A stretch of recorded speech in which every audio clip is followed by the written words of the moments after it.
Internet, ज्ञान का, connections का और पॉसिबिलिटीज का एक अनंत संसार। लेकिन किसी भी फ्रंटियर की तरह इसमें भी अंधेरा छुपा है। ऐसे छिपे हुए कोने जहां एनोनिमिटी का राज है और सही और गलत के बीच की रेखाएं धुंधली हो जाती हैं। इन डिजिटल बैडलैंड्स में एक अलग ही तरह का मार्केट प्लेस फलता फूलता है जो कॉन्ट्राबैंड और विवादों का व्यापार करता है। यह सिल्क रोड की कहानी है, एक ऐसा नाम जो धीमी आवाज में लिया जाता है, इलीगल और फॉरबिडन चीजों के लिए एक डिजिटल हेवन, एक ऐसी जगह जहां एनोनिमिटी की आड़ में किस्मतें बनी और जिंदगियां बर्बाद हुई। सिल्क रोड सिर्फ एक वेबसाइट से बढ़कर था, यह एक फिनोमिनन था। इसने कानून, नैतिकता और इंटरनेट की असल प्रकृति के बारे में हमारी धारणाओं को चुनौती दी। इसने हमारे डिजिटल एज की कमजोरियों को उजागर किया और हमें मानवीय इच्छाओं के डार्क साइड का सामना करने के लिए मजबूर किया। सिल्क रोड की कहानी एक कॉशनरी टेल है, एक याद दिलाता है कि साइबर स्पेस के इथीरियल दायरे में भी कार्यों के परिणाम होते हैं। साल था 2011। रॉस उल्ब्रिक्ट नाम का एक युवा आदर्शवादी लिबर्टेरियन जो सिस्टम की खामियों से निराश था, ने एक ऐसी दुनिया की कल्पना की जो सरकारी इंटरफेरेंस से मुक्त हो।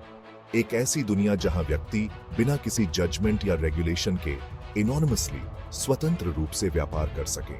यह विजन, भले ही इसके इरादे कितने ही नेक क्यों न हो, सिल्क रोड के निर्माण में प्रकट होगी, जो डार्क वेब पर काम करने वाला एक ऑनलाइन मार्केटप्लेस है, इंटरनेट का एक छिपा हुआ हिस्सा जिसे केवल स्पेशलाइज्ड ब्राउजर्स के जरिए ही एक्सेस किया जा सकता है। उल्ब्रिक्ट, जो ड्रेड पायरेट रॉबर्ट्स के छद्म नाम से काम कर रहा था, ने सिल्क रोड को एनोनिमिटी के लिए एक सुरक्षित स्थान के रूप में डिजाइन किया था। कटिंग एज टेक्नोलॉजी और लिबर्टेरियन आइडियल्स के मेल का उपयोग करके उसने एक ऐसा प्लेटफॉर्म बनाया जहां लगभग कुछ भी खरीदा और बेचा जा सकता था।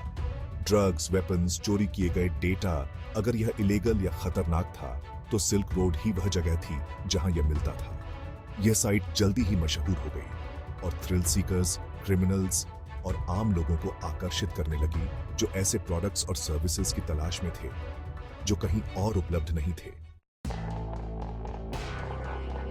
सिल्क रोड की सफलता के पीछे बायर्स और सेलर्स दोनों के लिए एनोनिमिटी सुनिश्चित करने हेतु टेक्नोलॉजी का इसका बेहतरीन इस्तेमाल था। टोर, एक स्पेशलाइज्ड ब्राउजर, यूजर्स के आईपी एड्रेसेस को छुपा देता था, जिससे उनकी ऑनलाइन एक्टिविटी का पता लगाना लगभग नामुमकिन हो जाता था। लेन देन बिटकॉइन का उपयोग करके किया जाता था, जो उस समय एक अस्पष्ट क्रिप्टो करेंसी थी जो पारंपरिक ऑनलाइन लेन देन में अनसुनी वित्तीय गोपनीयता का स्तर प्रदान करती थी।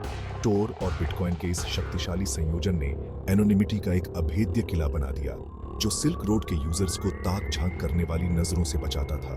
कानून प्रवर्तन एजेंसियों को प्लेटफॉर्म के बचाव में सेंध लगाने के लिए काफी मशक्कत करनी पड़ी, जो सोफिस्टिकेटेड टेक्नोलॉजी और रोजाना होने वाले लेन देन की भारी संख्या से रूबरू थी।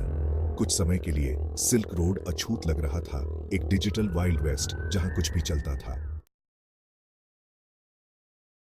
सिल्क रोड ने जो एनोनिमिटी प्रदान की, उसकी भारी कीमत चुकानी पड़ी।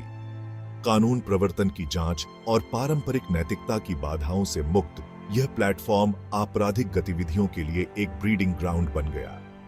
ड्रग्स, विशेष रूप से हेरोइन और फेंटेनिल, सिल्क रोड के जरिए बेरोक टोक बिकते थे, जिससे ओवरडोसेस और लत में वृद्धि हुई। चोरी की गई आइडेंटिटीज, नकली दस्तावेज और हैकिंग टूल्स आसानी से उपलब्ध थे, जो क्रिमिनल्स को सशक्त बना रहे थे और अनगिनत व्यक्तियों को खतरे में डाल रहे थे। रेगुलेशन के प्रति प्लेटफॉर्म के लेसे फेयर दृष्टिकोण ने एक काले पहलू को भी आकर्षित किया। किराए के हत्यारे, हथियारों के सौदागर और चाइल्ड पोर्नोग्राफी के पेडलर्स को सिल्क रोड पर घर मिल गया, जो अपने नापाक उद्देश्यों के लिए प्लेटफॉर्म की एनोनिमिटी का फायदा उठा रहे थे। जिन आजादियों की रक्षा के लिए उल्ब्रिक्ट ने कोशिश की थी, उन्हें तोड़ा मरोड़ा जा रहा था और बड़े पैमाने पर नुकसान पहुंचाने के लिए इस्तेमाल किया जा रहा था। जैसे जैसे सिल्क रोड की बदनामी बढ़ती गई, वैसे वैसे दुनिया भर की कानून प्रवर्तन एजेंसियों की निगरानी भी बढ़ती गई। एफबीआई, डीईए और अन्य एजेंसियों ने प्लेटफॉर्म की जांच करने के लिए संसाधन झोंक दिए और इसे आपराधिक गतिविधि का अड्डा मानते हुए इसे बंद करने की ठान ली।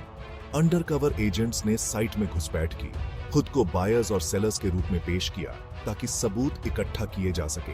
और इसके संचालन के लिए जिम्मेदार लोगों का पता लगाया जा सके। जांच लंबी और कठिन थी, डिजिटल शैडोज में खेला जाने वाला एक चूहे बिल्ली का खेल।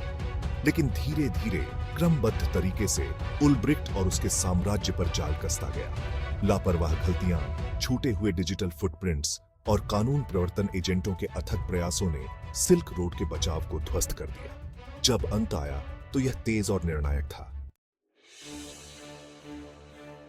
अक्टूबर 2013 में आखिरकार कानून का डंडा चला। रॉस उल्ब्रिक्ट को सैन फ्रांसिस्को के एक लाइब्रेरी में गिरफ्तार कर लिया गया। उसका लैपटॉप अभी भी खुला हुआ था और सिल्क रोड सर्वर में लॉग्ड इन था।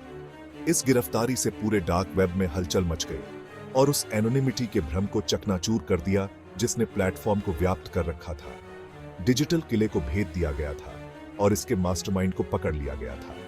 उल्ब्रिक्ट का मुकदमा मीडिया में सनसनी बन गया, जिसने डिजिटल साजिश, लिबर्टेरियन आइडियल्स के गलत रास्ते पर चले जाने और कानून के बाहर काम करने के परिणामों की अपनी कहानी से दुनिया को मोहित कर लिया। अभियोजन पक्ष ने सबूतों का पहाड़ खड़ा कर दिया, जिसमें उल्ब्रिक्ट को एक क्रूर सरगना के रूप में चित्रित किया गया था, जो दूसरों की पीड़ा से फायदा उठाता था। बचाव पक्ष ने तर्क दिया कि उल्ब्रिक्ट एक भोला भाला आदर्शवादी था, जो अपनी ही विचारधारा से अंधा था और अपने प्लेटफॉर्म पर होने वाली आपराधिक गतिविधि की वास्तविक सीमा से अनजान था। जूरी ने अंततः अभियोजन पक्ष का साथ दिया। सिल्क रोड के बंद होने से डार्क वेब और उसके बाहर हलचल मच गई। इसने एक कड़ी याद दिला दी कि कानून का लंबा हाथ इंटरनेट के सबसे अंधेरे कोनों तक भी पहुंच सकता है।